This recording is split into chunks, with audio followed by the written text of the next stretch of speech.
Kotak life का assured saving plan एक guaranteed return देने वाला प्लान है। गारंटेड रिटर्न देने वाला प्लान है, इसलिए क्वेश्चन और आ जाता है यहाँ पे, वो ये कि अगर कल को हम प्रीमियम नहीं पे कर पा रहे हैं तो ऐसे में हमें सीधा लॉस हो जाएगा या फिर हमें यहाँ पे गारंटेड रिटर्न देखने के लिए मिलेगा तो किस तरीके से मिलेगा ये हम समझेंगे।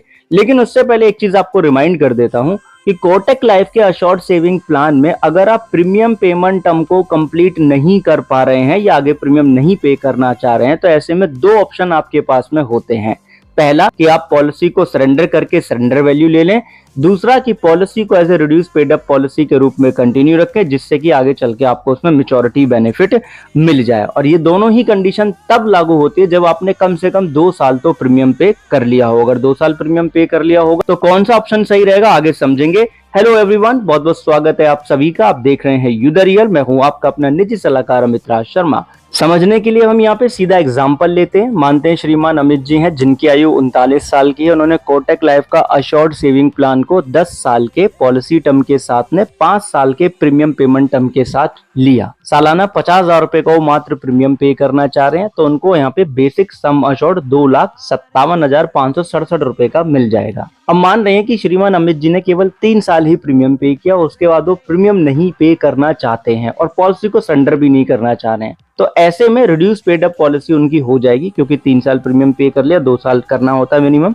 तो रिड्यूस पेड अप फैक्टर यहाँ पे हमें निकालना पड़ेगा मैच्योरिटी बेनिफिट जानने के। रिड्यूस पेड अप फैक्टर को निकालने के लिए टोटल प्रीमियम पेड को डिवाइड कर देंगे total premium payable over the term, यानी कि 5 साल का प्रीमियम पेमेंट टर्म था, 3 साल पे किया तो 3 को 5 से डिवाइड कर दिया तो 0.6 हमारा यहाँ पे रिड्यूस पेड अप फैक्टर आ गया। और टोटल प्रीमियम 1.5 लाख रुपए का पे कर लेंगे, 50,000 रुपए सालाना वो पे कर रहे हैं। तो रिड्यूस पेड अप फैक्टर का आप गुणा कर देंगे बेसिक सम अशोर्ड में और उसमें जोड़ देंगे अक्योर्ड गारंटेड ईयरली एडिशन जो कि पॉलिसी के 10वें साल के अंत में यानी कि मैच्योरिटी के रूप में मिलेगा। जो गारंटेड ईयरली एडिशन का रेट अप्लाई होगा इस एग्जाम्पल पे वो 7% का लागू होगा।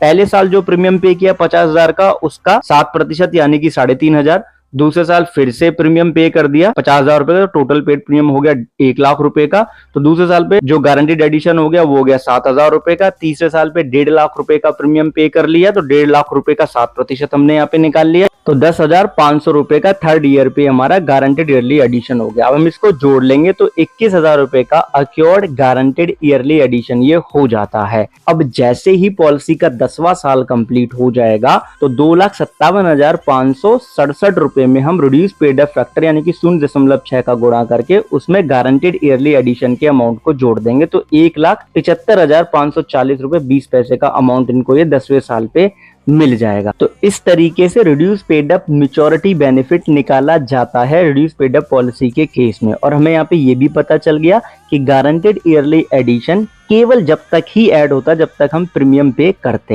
हैं। सरेंडर वैल्यू से कंपैरिजन कर लेते हैं रिड्यूस पेड अप मैच्योरिटी के बेनिफिट को। 3 साल इन्होंने प्रीमियम पे कर लिया था तो प्लान कहता है कि गारंटेड सरेंडर वैल्यू का कंपैरिजन किया जाता है नॉन गारंटेड बेनिफिट जो कि है स्पेशल सरेंडर वैल्यू के साथ में। तो हम यहाँ पे जो कि नॉन गारंटेड है उसको तो हम हटा रहे हैं, हम गारंटेड की ही बात कर रहे हैं।